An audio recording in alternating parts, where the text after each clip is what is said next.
नमस्कार दोस्तों, धर्म दर्शन में आपका स्वागत है। आज हम आपको धर्मराज जी की कहानी बताएंगे। पौराणिक कथा के अनुसार एक गांव में एक बुढ़िया माई रहती थी।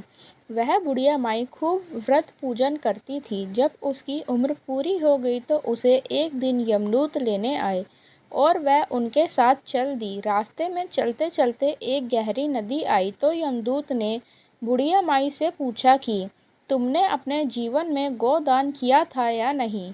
बुढ़िया ने तुरंत पूरी श्रद्धा से गाय का ध्यान किया तो उसके समक्ष गाय आ गई। फिर बुढ़िया माई ने उस गाय की पूंछ को पकड़कर नदी आसानी से पार कर ली। कुछ देर बाद उसके रास्ते में काले कुत्ते आ गए। तब यमदूत ने कहा कि कुत्तों को खाना दिया था या नहीं। बुढ़िया ने फिर कुत्तों का ध्यान किया तो वह कुत्ते उसके रास्ते से चले गए। बुढ़िया माई फिर से आगे बढ़ने लगी। तब रास्ते में कोए आए और उन्होंने उसके सिर पर चोंच मारनी शुरू कर दी। तब यमदूत बोले, ब्राह्मण की बेटी के सर में तेल लगाया था या नहीं। बुढ़िया ने फिर ब्राह्मण की बेटी का ध्यान किया तो कोए वापस चले गए।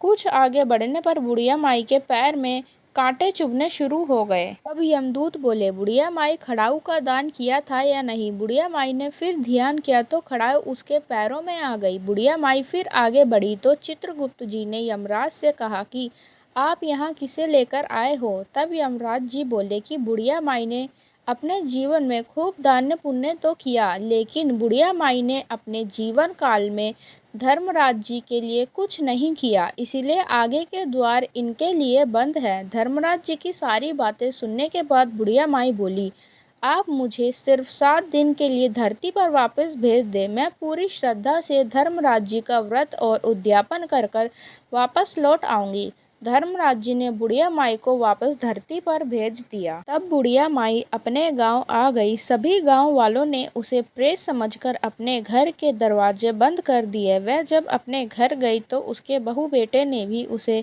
प्रेत समझकर डर के कारण दरवाजे बंद कर दिए। तब बुढ़िया माई ने कहा कि मैं प्रेत नहीं हूँ, मैं तो धर्मराज जी की आज्ञा से सिर्फ 7 दिन के लिए धरती पर वापस आई हूँ।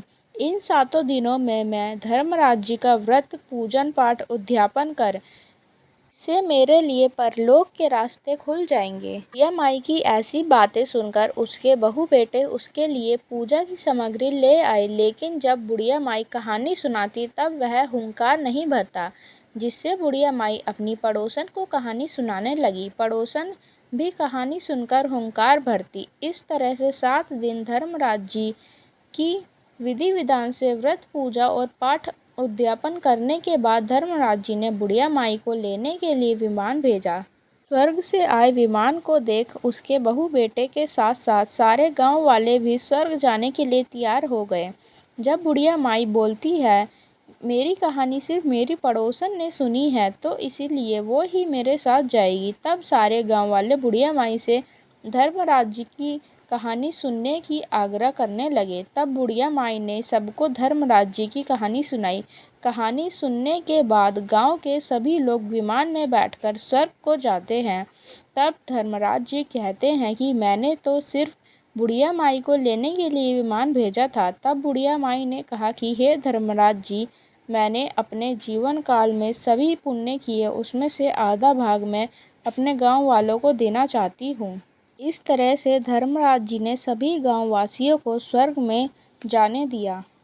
हे धर्मराज महाराज, जैसे आपने बुढ़िया माई और उसके गांव के सभी लोगों को स्वर्ग में जगह दी, उसी तरह से हमें भी देना। साथ ही कहानी सुनकर हुंकार भरने वालों को और कहानी सुनाने वालों को भी परलोक में जगह देना।